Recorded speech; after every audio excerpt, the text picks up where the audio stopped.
radio on your stereo. Don't compare us to anything, this a different scenario. We break records while we pushing the culture forward. Great music and big vibes right in that order. Intellectually petty radio on the stereo. Don't compare us to anything, this a different scenario. We break records while we pushing the culture forward.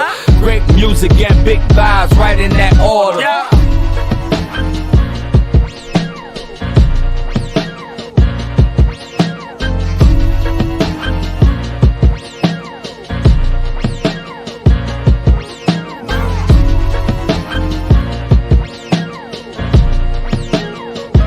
And you are now tuned into another episode of Intellectually Petty Radio, brought to you by M3S3 Clothing. Men make moves and suckers stand still. And as always, on the mighty Nerd DJs Radio Network. Man, when I say legends, I don't be fucking around. And today, oh boy, man, if you do not know who Brandon Amechi is, please go do some research after slapping yourself. My man, well, first off, one of Oakland's finest in the history of the Bay Area. Secondly, my man has worked at Fortune 500 companies, managed one of the biggest names in the history of letters. I'm telling you, Brandon Amechi, welcome to the show, bro. Truly appreciate you. How you doing, King? Oh, I'm doing blessed, man. Thanks for having me on the platform. I really appreciate that. Let's do it.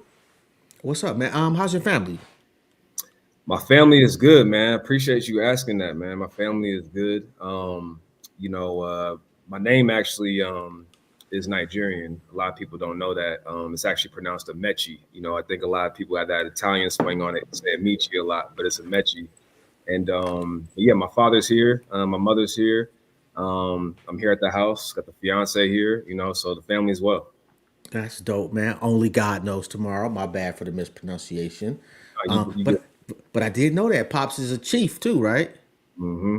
Absolutely, yeah. So Amechi means only God knows tomorrow, and it's funny because, I tell people that chi, it's universally recognized in a lot of different cultures. Sometimes chi is like spirit. Sometimes chi is just God, right?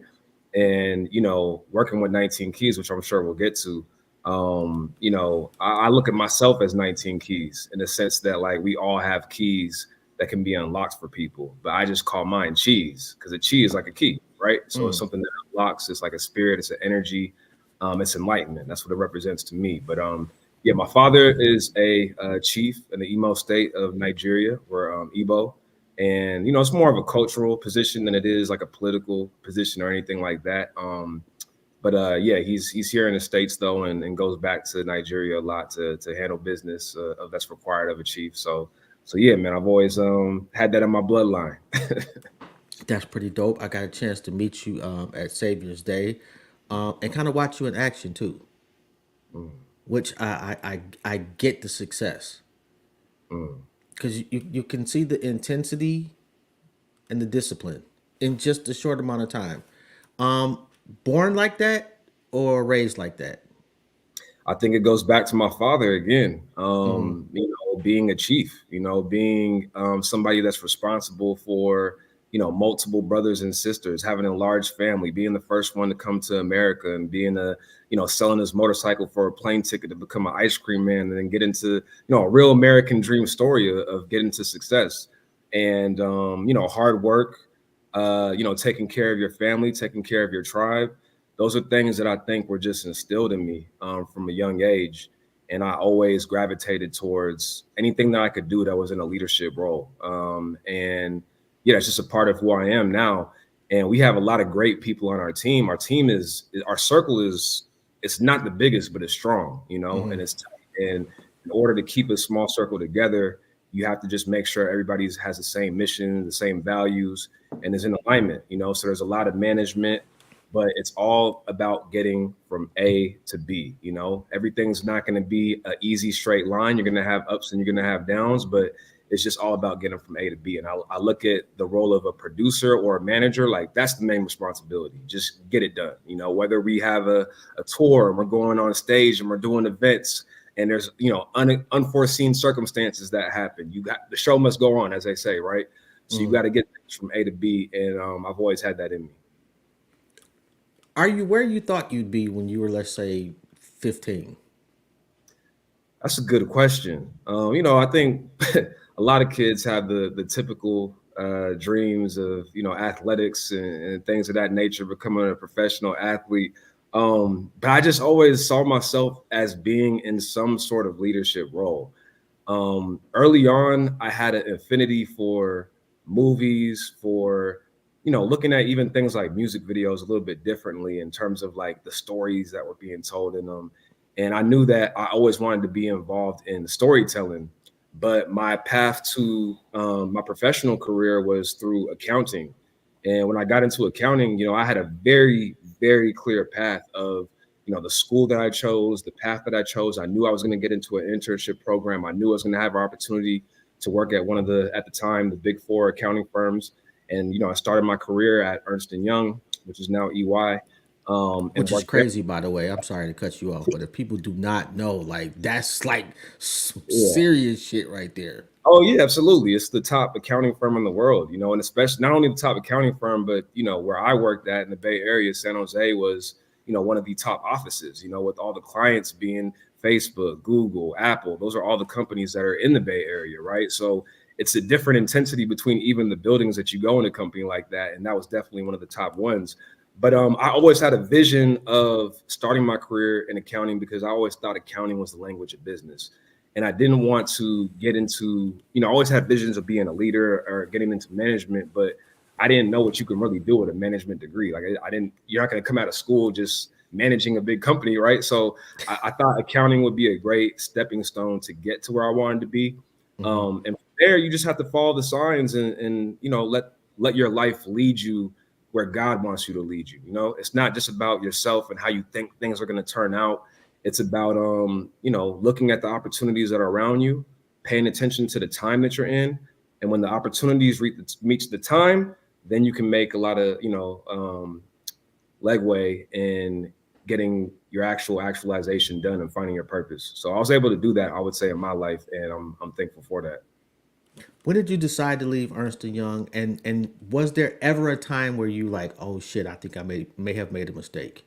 Nah, I don't really live with regrets. I never really have lived. Oh man, you're so lucky, bro.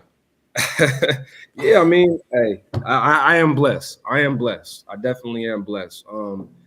But to answer your question, when I left EY, I think a lot of people, that company, any of the big four accounting firms in an industry like that, there is an extremely high rate of turnover. It is like a machine. I was working in the San Jose office, like I mentioned. It was maybe like 600 plus 680 people or something like that. There was maybe like 15 Black people in that building, and they would just turn out employees like that. And so a lot of people, I think when they leave the big four, they have, some disparaging things to say. That wasn't my experience. I was able to take my piece of the pie. I was able to take knowledge, see how they do business. I always had it in mind that it was always a plan B to set me up for, the backbone of what I really wanted to do and give me some stability if I ever needed to fall back. And, you can always get an accounting job for the most part. And so it was always like a plan B to me. So I had that mindset going in, and really, I had to leave at the time when it just became too much. Working there, the long hours, all the studying for my CPA, and also like really starting my own media business at the time, Ad Color Media, and working specifically with my cousin for the events that he was doing. It was just too much for me to handle at that time. And I knew that I had to, find my passion, make my mark, and go on my own path. So I started my own business, and I never looked back. So from there, did you go with your cousin to Traps Art? Am I pronouncing it? I hope I'm pronouncing that correctly. Yeah, Trap Art. Yeah. Shout out to Trap Art. Shout out to Jesse and Amina Brooks. Trap Art really gave me my start when it came to media. A lot of people, my original works and whatnot were primarily known for Trap Art. I was doing I did a lot with Trap Art. We wore a lot of different hats because, again, it was a family business. It's Jesse and Amina Brooks, their husband and wife. That's my first cousin on my mother's side. Jesse is. And, you know, he had this vision of, he was doing a lot of different parties at the time, but he settled on this concept of trap art where he would bring through, you know, artists in all forms, designers of clothing brands, you know, painters, entrepreneurs, clothing, every different types of walk of life artists that you can find. And he would find these art galleries. It primarily started in the Bay Area, but eventually went to, you know, Toronto, Detroit. Detroit was actually Detroit. Detroit's one of my favorite cities in the world, for sure. In the How world, can it not be? Detroit's one of my favorite cities in the world. Being from Oakland, you know, it's just like They it's just cousins. yeah, man. It's just a cousin, man. I would even say like a sister city, man. It's just very similar and a lot of energies and whatnot. But we did events all over the states and really the world. 'Cause we did events, you know, like I said, in Toronto and places like that. And I was primarily, you know, interviewing artists. We had something called Trap Art TV, which I was producing. And, you know, I would put on all this content for like just showing, to me, it was like, you know, as they say, Black Lives Matter, it was Black Lives Matter in action, because we were actually tapping in with like local businesses, local artists, local people, and giving them an opportunity and a platform to, you know, showcase what their talents were, right? And so I would just go through and interview artists. And I knew that at one day, one of those interviews and one of those artists would blow up. And 19 Keys was actually the first person that I interviewed, you know, with Trap Art. And from there, we just always had a rapport. I would always help him out with content. You know, we built a relationship, and, you know, I've been knowing him for about like 8+ years now. So, you know, it's more than just work, partnership. It's family at this point, especially with how closely we work together now. Okay, give me some free jewels. I've been doing this for a long time, and I'm nowhere near the success of 19 Keys. Although my man is like a gazillion times smarter than I am. But okay, what am I doing wrong? I've got a million interviews with a phenomenal resume. I'd like to think I'm pretty good with conversations. Something's just not missing. Give me a starter kit for the 19 Keys revolution, so to speak. Yeah, I mean, it's tough, right? Because on one hand, you know, 19 Keys is such a unique individual, right? You know, his ability to The break nigga's down a superhero, man. the ability to break down high level concepts and simplify it for people in a way that we can understand, in a way that we resonate with, and do it with a certain charisma, I think is unmatched. So there's some elements of him itself that are unimitable. I don't think anybody can imitate that. However, I think what we've been very strategic about from the jump is a lot of times people have high level content and higher frequency information, but they're not doing it with the same marketing and the same aesthetic and the same branding that we typically see with low level conversations, for lack of better words, and low level content and low level information. So meaning the way that, like, for example, a high level conversation is like, we're in an era right now where, you know, most content is like short form focused. You know, shows aren't really that long. People don't think that you can really sit down for too long and watch, you know, a video or a podcast on YouTube. Our last episode of High Level Conversations was over 4 hours, right? Which is crazy. Not only is it over 4 hours, but throughout the whole entire interview, you're going to see B-roll footage of what the actual guests are talking about. You're going to see, you know, you're going to see elements that add more color to the actual video. You know, it's not just the information and the Is knowledge. that me? That's making me. that That's noise? me. That's me. Oh, Actually. I'm like, I'm not adding B-roll footage, bro. I think that was a sign right there. But yeah, I think the elements that we add into the episodes and that we're very intentional about, you know, a lot of those things can be modeled, and I think added to strategy. And we do consultations for businesses. There's a lot of businesses that we help behind the scenes when it comes to media. Keys and I have a business together called High Level Media, and that's the business where we kind of do those consultations out of. So there's a lot that we could do, but you know, I was sitting back as you were doing your introduction, and I was watching your video and just watching the energy that you put into it. man, I really appreciate it, man, and I see the effort and I see the intentionality with it, and I think it's really small tweaks. And real quick before I hand it off to you, you asked me what am I doing wrong, but I think a lot of times it's what are we doing right and how do we double down on that and really find how to really make that our niche and not try to follow so much of the trends. There's a lot of things you can apply. There's a lot of AI that you can use. There's a lot of things where you can, automate your business and your content and your brand and make it more streamlined.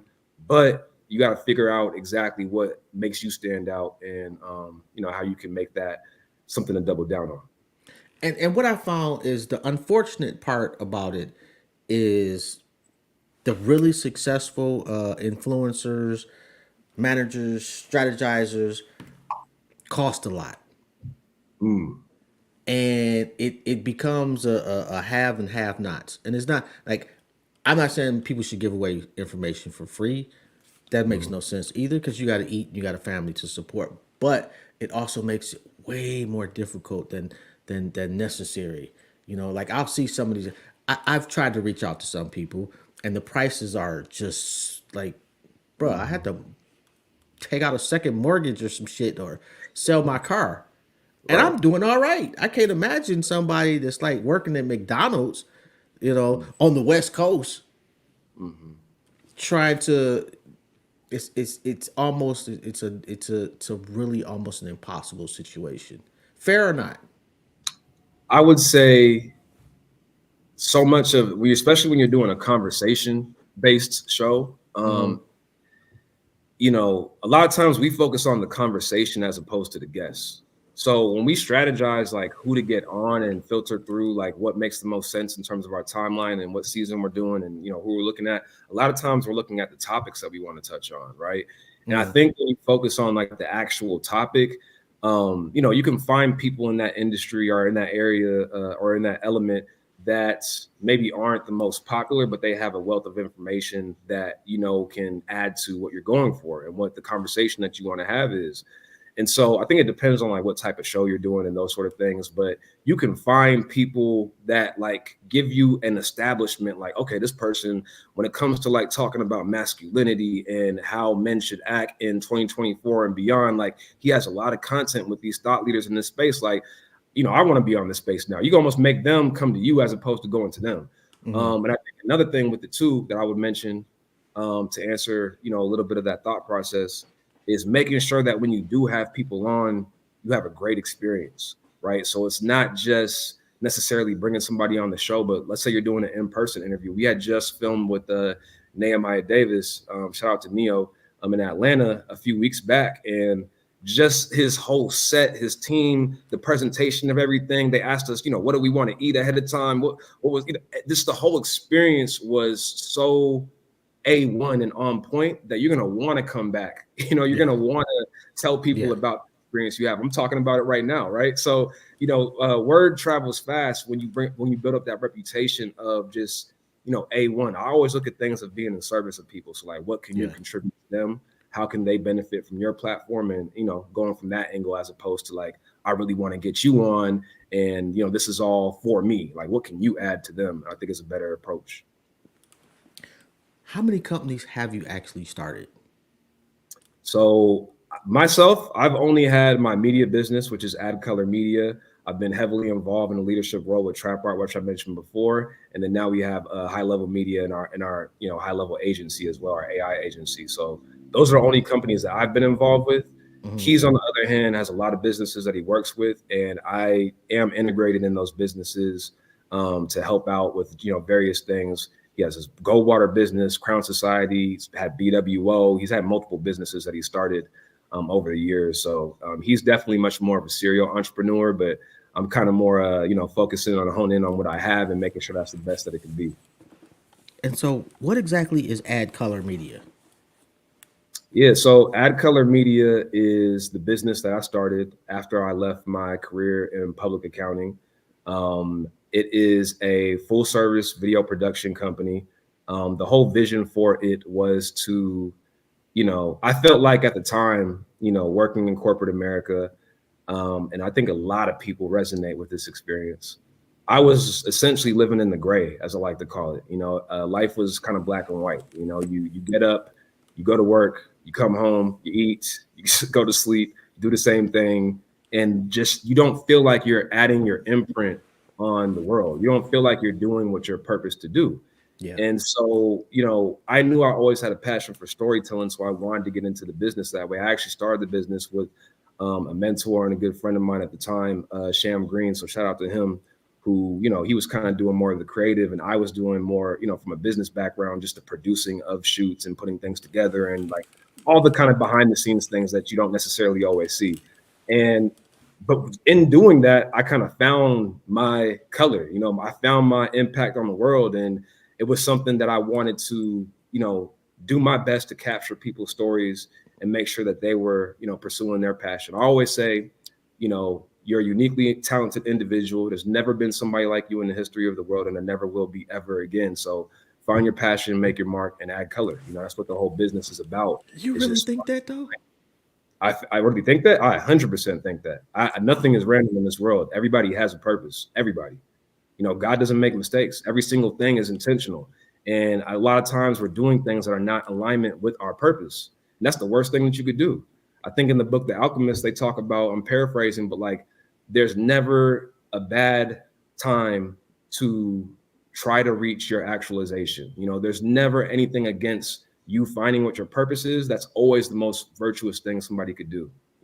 Like I think so many times we get caught up in like the short term, again, living in the gray, the day to day, all these things that we have to do on a survival mentality. But life is really about long-term focus, like in having a legacy and thinking about what's the bigger picture, what is the legacy I want to leave.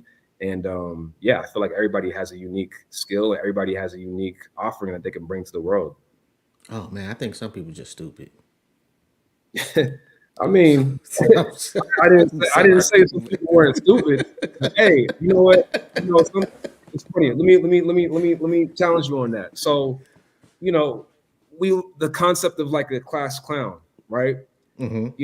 We can look back and have the typical story of a teacher saying, "Oh, you're playing around too much. You're not focused. Like you're not going to be anything in life. All you do is clown around." Today's society, you can take that skill set of being, a clown or a funny person, and you can make a whole YouTube channel out of that. You can turn that into skits. You can, get a lot of views out of that. You can make a whole business out of that. And maybe it's just to entertain people. Maybe that is what your purpose is, to entertain people, right? To put a smile on people's faces, and to find a way that you can make a business out of that as well would be the actualization component of it. But I feel like everybody has a purpose. I think everything is in alignment, even for the stupid folks. I'm with you on the class clowns though, because I think oftentimes class clowns are probably one of the smarter people in the class. Yeah, They just aren't being they aren't being challenged enough. right. So yeah, I would definitely agree with you on that. Yeah. Best piece of advice that you've received and given.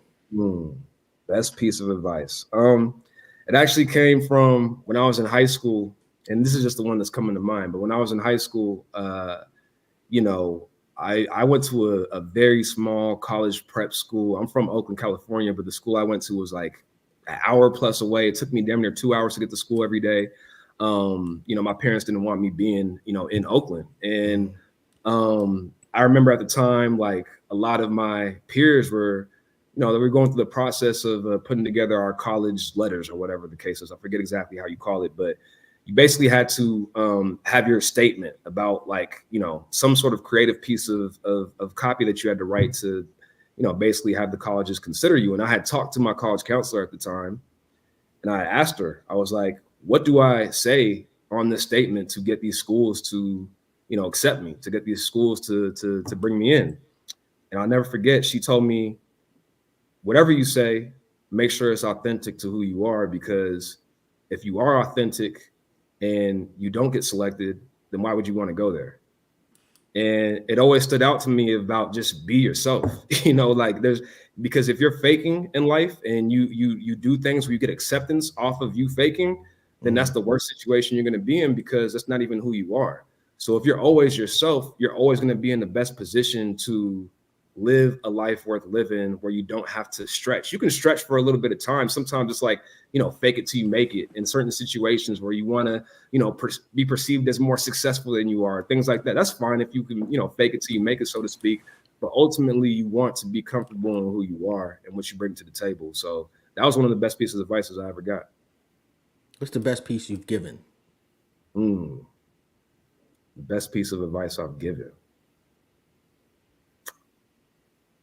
I would go back to, I said add color earlier, but really I think it's a concept that I'm actually putting in my book that's going to be coming out shortly, hopefully in the next month.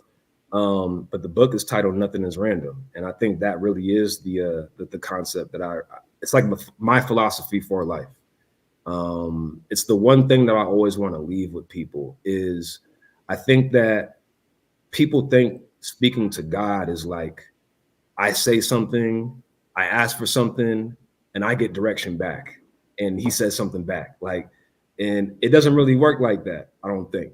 I think the relationship with God is different, maybe for every single person. But I think that He speaks to us through omens, right? He speaks to us through signs, and we have to be present and we have to pay attention to those signs in our life, right? And the only way you could do that is if you're actually paying attention to it and being mindful that everything has a purpose.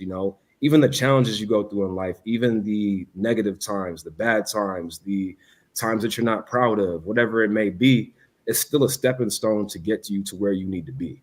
And so I would just always, leave people with nothing is random. Pay attention to the signs in your life, and find your path. Find alignment, find your purpose, because you do have one. It's mathematical.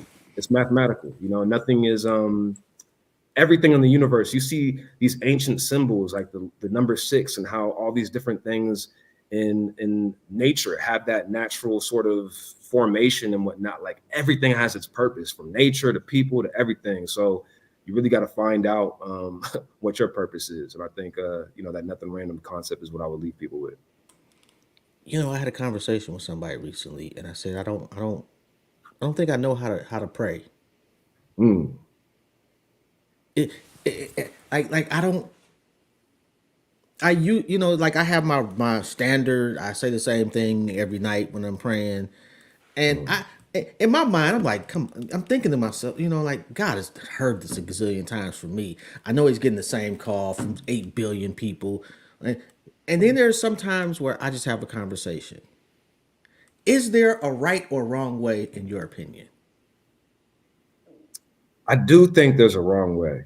I don't know the right way. I think there's multiple ways, but I do think there's a wrong way. And what I mean by that is, I just think that sometimes our prayers are way too small. Like just kind of what you mentioned with God having so much of a responsibility of every single thing going on. It's like, but we'll pray for like, oh man, I'm hoping that I get this job interview. It's like, I don't know if that's big enough for what God, has in mind. Like God is, I think when we pray for things, it's always a tricky area, because I think it's more so about praying for alignment, praying for being on the right path, praying for revealing the signs to you of like where you need to be, and what God wants you to do. But yeah, I don't think that praying for a specific job or a specific amount of money, like I think our prayers are too small, because our impact could be a lot larger than that. And we get caught up in the short term. Again, we get caught up in these short term things. I'm doing this tomorrow, I'll pray for this. But like God is about legacy. It's about long term, with the impact that you're leaving on this world. So I think a lot of times we can get caught up with asking for things. Another thing I'll say about prayer is, it borders meditation for me at this stage of my life too. A lot of times it's not thinking about anything. It's just sitting and being still and being present. They say, living in the past is depression. They say living in the future is anxiety, but living in the presence is peacefulness. And it's like when you can be very present and very just still and sit down, I think that is a form of prayer itself a lot of times, because you're able to kind of realign yourself and actually receive the bigger message for everything else that's going out throughout your day. So I feel like there's many angles to prayer, but I do think there is a negative element of prayer, like when we want short-term things. I think the wanting the short term things is our laziness. Because if I pray to be the CEO, I inherently know that's a shitload of work I got to do. Mm. If I just pray to get the job, then I'm still in my comfort zone. Mm-hmm. You know, and then you got so many people, you know, as you go through life, so many you can'ts. And that shit wears you down. When you hear people say you can't do X, Y, and Z, and you can't do this, it's those rare people with just Teflon ideology. I don't care what you think. That to have that is a gift, Yeah. and It's most of us don't possess that. I think we all possess it, but we lose it. You know, when you're a kid, you know, when you're growing up, you can do Yeah, anything is possible. We give yeah, all the energy, all the positivity, all the optimism. Usually, I mean, some people had very tough upbringings where they didn't get that energy from their parents, from their school, you know, whatever it may be. But for the most part, we have that energy when we're kids, or we were given that energy when we're kids. And as you get older, of course, there's responsibilities, there's things like that, but there's a lot of pessimism of, I think you said it yourself, like going outside the box. There's a box of what's accepted. There's always a box of what's accepted.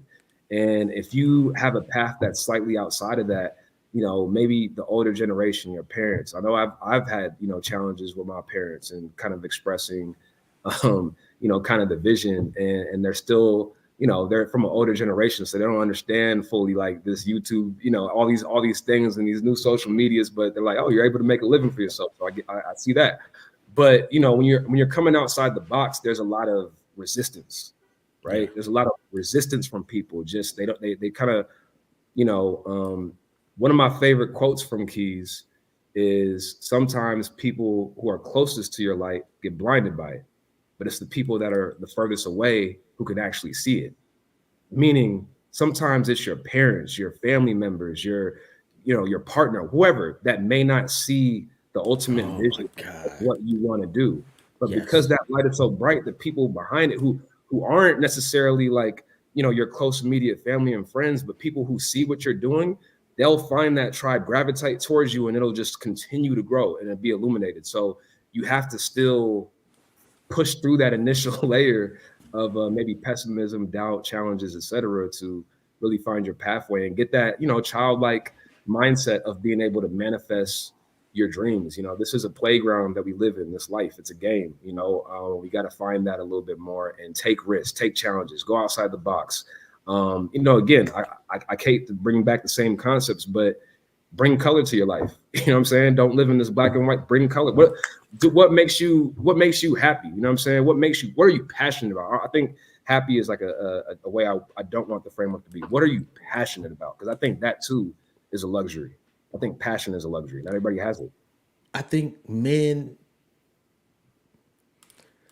don't necessarily have that luxury as much as our counterparts. I think we are way more boxed in societally. You can't be emotional. You have to provide. You have to protect, and that's it. You know, I think it was Chris Rock that said, you know, the only things that are loved unconditionally are kids and dogs.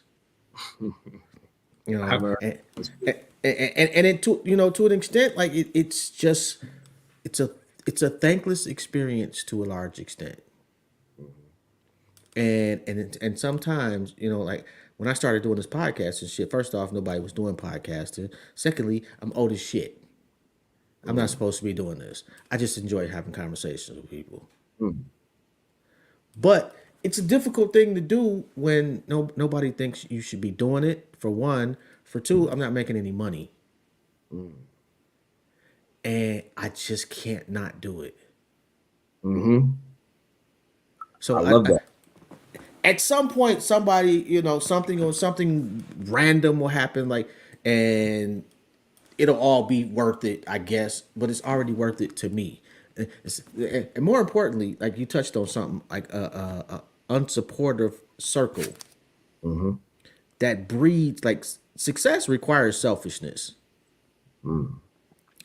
and when those in your circle are so unsupportive for so long, they may change 5 years into the game, but now you don't want to share your success with them Mm. because they missed all the groundwork. Yeah. I don't want you coming to my housewarming after I put the last brick in. Mm. If you That's thought I wasn't gonna make it with the first 10 bricks, I feel a certain type of way about you. mm-hmm. how do you get away from how do you distance yourself from the animosity that's built up from lack of support? I think that's a good question. I think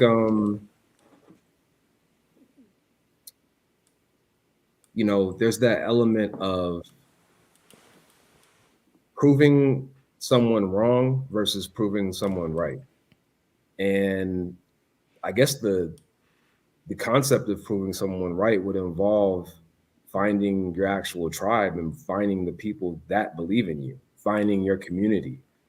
I think a big part of success in 2024 and beyond, especially as content creators, is the ability to find communities, because things are shifting now where you don't need to be on a major network to get the support and the views and the acclaim that big channels typically do. Influencers today are becoming like businesses, Yeah. right? Because they have the same direct relation. They can, businesses, politicians, whatever you want to say, they have a lot of influence, right? That's what the politicians seek out. That's what the businesses seek out, is the influence, right? And the influencers have that, they have that power today. So even like yourself, talking about how you've been doing the podcast for so long, one of the elements that I love that you said is pretty much, I can't not do it. It's in me. It's not like something that, I obviously have challenges and everything like that, but I have to do it, because I enjoy these conversations. I enjoy bringing out, it does something to me. And so that even transcends money, but we want to find ways to, associate being able to make a living and be able to make an earning off of what our passions are. And there's platforms to do that, this day and age. And I think community is a big part of that. The more you can make a community out of the fan base that you do have and at your building, I think that's the better in terms of being able to sustain it long term. So all four people out there that watch my show, man, shout out to y'all. Somebody had hit me up. Somebody had hit me up right now and said they was tuned in. So, that's how it works, man. And sometimes it just takes one. Sometimes it just takes one opportunity. One episode. Maybe it's this one. Well, you know what? I've been pretty intentional. Like with you, like when I met you initially, I'm like, okay, I want to interview Keys, and then I started, doing my little research and stuff when I went and sat down, and I'm like, getting him is a get. Mm-hmm. But if you can manage Keys, you can manage other people of Keys level. Yeah. So here's and the thing. You probably will. Absolutely. And here's the thing too. I always say, again, I'm very well versed in interviewing people. I did a lot, Trap Art TV and other platforms, documentaries, like even with high level conversations. If you see like the profile questions at the end, I'm the one who's asking those questions. I'm producing the shows. And, one thing that I've learned is I have rules for what I think makes a great interview. Mm-hmm. And one of the main rules I have, if I can only give one, is like be 110% invested in your guests. Meaning for me, if I was to be able to interview Kendrick Lamar tomorrow, who's one of my favorite rap artists, I don't think I would have any different energy than, interviewing the many other people that I have before, because I always give people 110%. I'm always 110% invested, have that energy, because you want to edify people and lift them up. Because again, I feel like there's gems in every conversation. So is he one of your dream interviews? Kendrick, yeah, Kendrick definitely would be a dream episode. We have our gold list. we have our booking agent at this point reaching out to some of these people. But yeah, Kendrick would definitely be up there. He's one of my favorite hip hop artists of all time for sure. My favorite hip hop artist has passed away, but he's actually from Detroit. Jay Dilla. Jay Dilla is my favorite, biggest influence in music, and definitely my favorite artist. I actually just had his book out a second ago. Or it's not his book; he didn't write it, but there's a book on him that I'm reading right now. But just wanted to give a shout out to all the Dilla fans, because that's the guy. That's crazy because I went to because I live in Cleveland now. I went back Okay. home a few weeks ago and I went to Dilla Day. Mm, And yo, like it was just a celebration of not just him, but just hip hop. Like I don't remember the last time I went somewhere and the DJs played just beats. mm-hmm. And I'm looking at the crowd and all I'm seeing is head nodding. Like it just took me back to the days of, we freestyling in the cafeteria at Michigan State. Like it Right. just, man, it was a beautiful, beautiful experience. I don't stay out all that late anymore. I actually stayed out late and shit. I'm feeling good. It Yeah. was, man. The sad part about it too, man, and I tell people all the time, is that most of us in Detroit had no idea he existed Mm, until he passed away. yeah. He got That's way more love out, like in New York or in other cities, and when he passed away, that's when most of us, because he was just not really like a typical yeah. Detroiter. Right, right. And I think there's a lot that I draw from his story. And especially reading this book right now, there's a lot more about it. I actually went to the Dilla Day in LA this past February, which was an amazing experience. His mother was there. Slum Village performed. It was a great, experience, like similar to how you explained. But I think even what you're mentioning, it goes back to what I was saying about the long term and the legacy, because his Yeah, impact is felt even to this day. Even if you don't know the impact of him, it's still felt, and he made an impact. He made a dent in this life. And even if he didn't get the claim that he deserved at the time for what he did and whatnot, I think that that's a great example of somebody who, just the way that he operated, he was, I'm sure he did want, I'm sure more, mainstream success or more mainstream acclaim, but he made such an impact in music that, that transcends generations, that transcends time. Like that's what you want to do in life, is actually make an impact. And he did that. I don't know, man. To live and to just stop, it's just a Yeah. crime. Mhm. I just they'll talk about me in 1,000 years, Mm. and I'm sure of it. Because I put the fucking work in, and I'm Yeah. not gonna stop. My foot will always be on their neck. And some class in Star Trek Academy 74 will be pulling up old footage of this interview, and I don't even like to call them interviews, of this conversation, and say, okay, this was horrible and this was great. This do this. Right. I'm going to be a teaching point on both sides of the ledger, and I'm Right. cool with that. Just talk about me. Right. You know, 100%. I mean, like my name, my first name is Brendan. My middle name is Amechi. I go by Amechi because Amechi means only God knows tomorrow. And when I was in high school, I had two of my cousins in Nigeria that were murdered. And it was one of those things where I wanted to honor them, and it was just heavy on my heart. Like, what's one small thing I could do? And I, wanted to go by Amechi to more so represent that side of me, that part of me that I am. And you know, that name, that statement, only God knows tomorrow, I think it applies to my everyday, right? What it means to me is that, one day you can be going through some challenges, experiencing difficulty, not knowing how you're going to get through, but something could happen. And, only God knows tomorrow, everything could flip around, right? And on the flip end, you can be very successful, life's on 10, and you can be hit with the most traumatic experience or anything the next day. So you always kind of got to be like narrow focused in that mind, and yeah. just realize that anything can happen any day. So you've been to Nigeria, correct? Yes, it's been a while since I've actually been back to Nigeria, but I think like even going there as a kid, like I think the first time I went, I was like 8 years old or something like that, and going Did there did as that a kid. did that change you? Oh, 100%. It was. I was just talking to my fiance about, like, I think a framework everybody should have is like think about the 3 or 5 most influential events in your life. And I was thinking about that for myself the other day, this past week, and definitely going to Nigeria when I was so young. I think it was a huge influence on me. I think it really made me as positive as I am today. I think that's one of the main impacts of it, because I was able to see, growing up in Oakland, I didn't grow up in the streets or anything like that. But if you're in Oakland, it's one of those areas where, it's 3 degrees of separations. You see some Yeah. things, you even as a kid, like just we have different family members who are at different parts. So, I've Yeah. seen some things as a kid, but going to Nigeria is just completely different.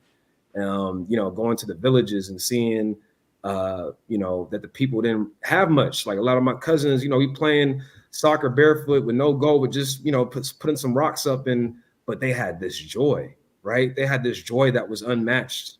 They had a joy like I've never seen. They had a sense of like community and purpose and peacefulness, and just being able to go to Nigeria and see only Black people So around dope. you when you're 9 years old, when you've grown up in America your whole life, and every single, like, all you see is Black people, and you're like, damn, like, I'm from here. Like that, it just did something to me, I think, as a child, and it gave me I think appreciation, just an appreciation and a positivity for life. It really did. That's interesting that you brought that up. Did you say the 3 to 5 things that just made a difference in your life? Give me two more, if Mm, that's being one. okay. Another one I would say would have to be so my high school, we had this, it was a very small high school. This is kind of hard for people to, you have to go into a whole nother podcast for this, but um, in order to graduate from my high school, you had to go on this wilderness experience where they would take you to the desert for 26 days, and you had to spend 3 days by yourself, and you had to hike with you had like a group of like 12 classmates, and you had to hike like 115 miles throughout the whole 26-day period or something like that. It was crazy. And like you had to do that in order to graduate.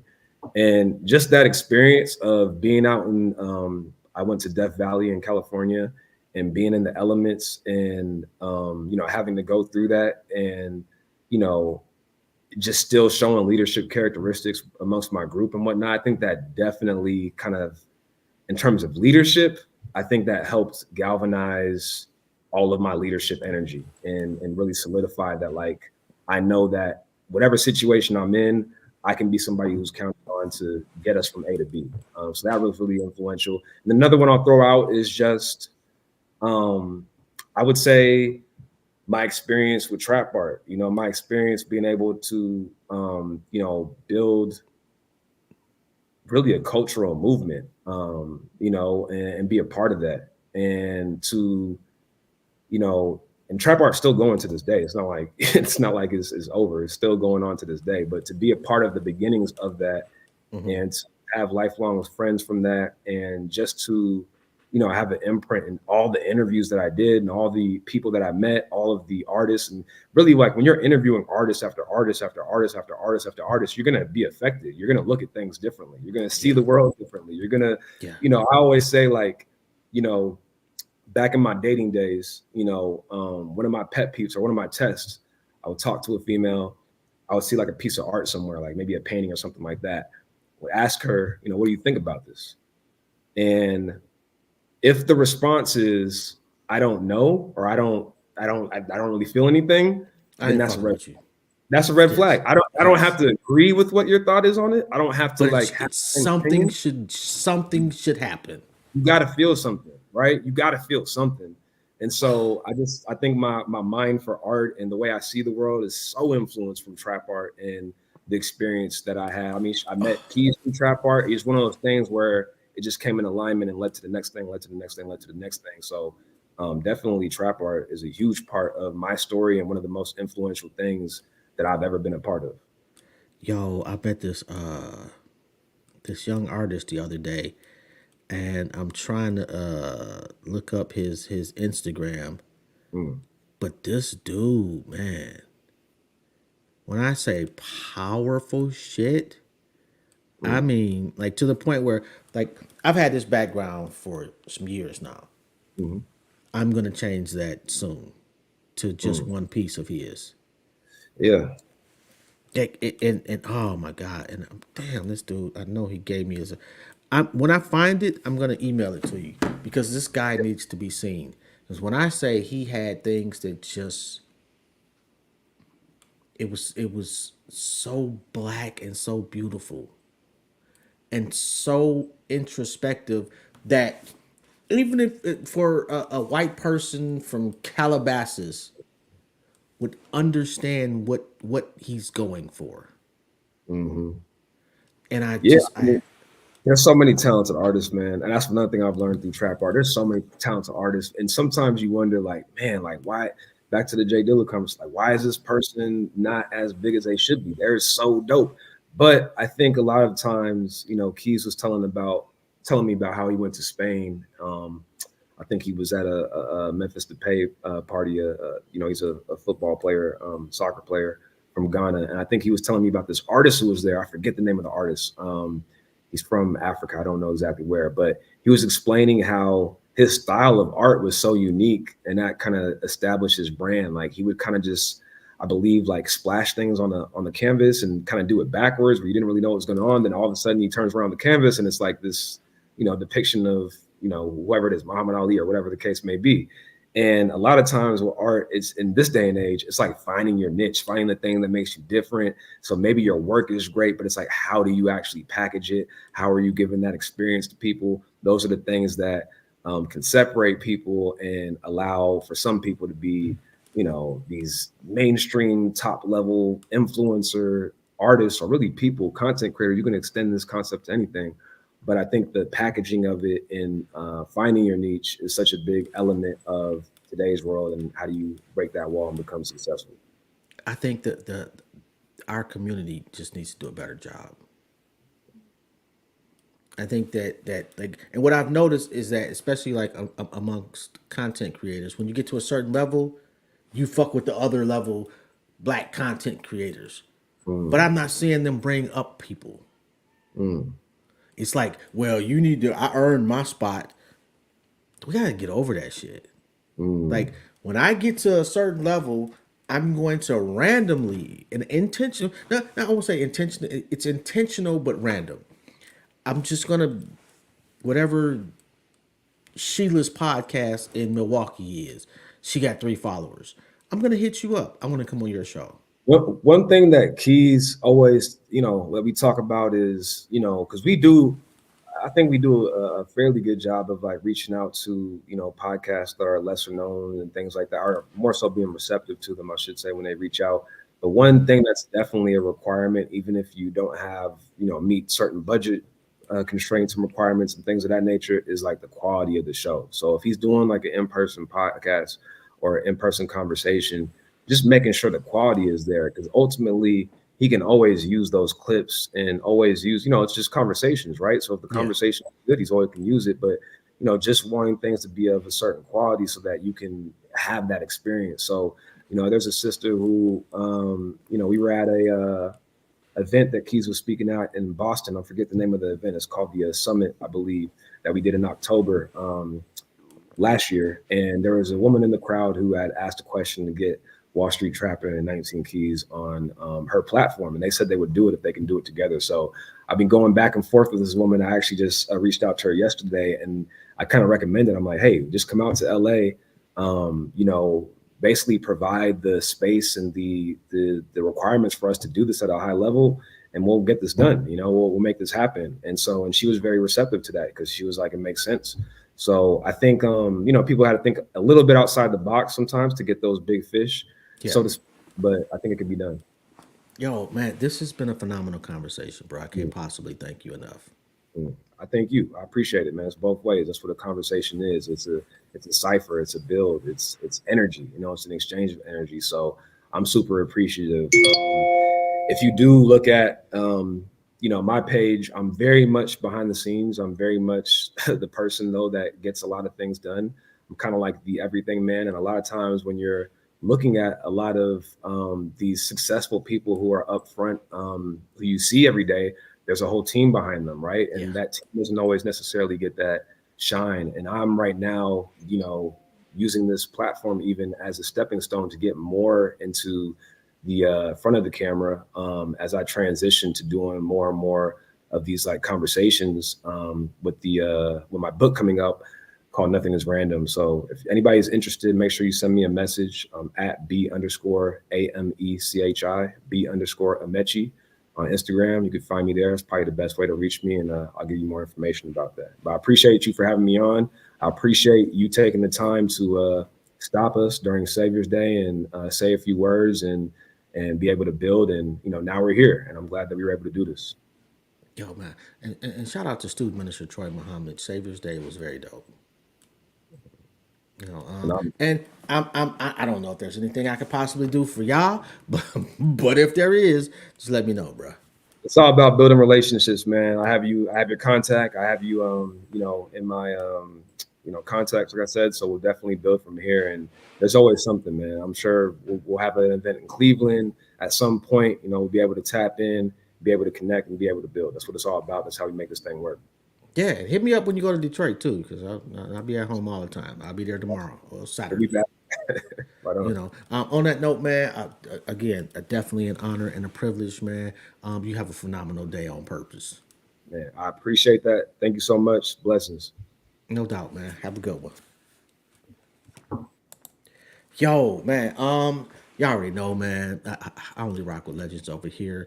It's your talent that gets you on the show, but it's your story that makes you stand out. And B. Amechi is just a phenomenal cat, man. I'm definitely. I don't listen to too many over. Definitely gonna check this one out. Because I'm sure there are some gems that I need to write down. Actually, I know. And I'll throw a couple clips out there as usual. Might be a little late with those because I'm going to hang out with my grandkids Saturday, so that's going to come first. But shout out to you and Janaea, how you doing, Queen? Appreciate you for tapping in, and I will be back in an hour, and we got Randy B, the DEI specialist, coming on in an hour. And then next week, just so you know, we got Randy Rosario coming on and comedian Heather J. That should be pretty dope. Oh, and April 4th, oh my God. Say What She Wants will be on the show. The number one female advocate for black men. That should be interesting as hell. Anyway, this is Jobs. This has been another episode of Intellectually Petty Radio. Appreciate you for tuning in. I'll see you in an hour. Peace.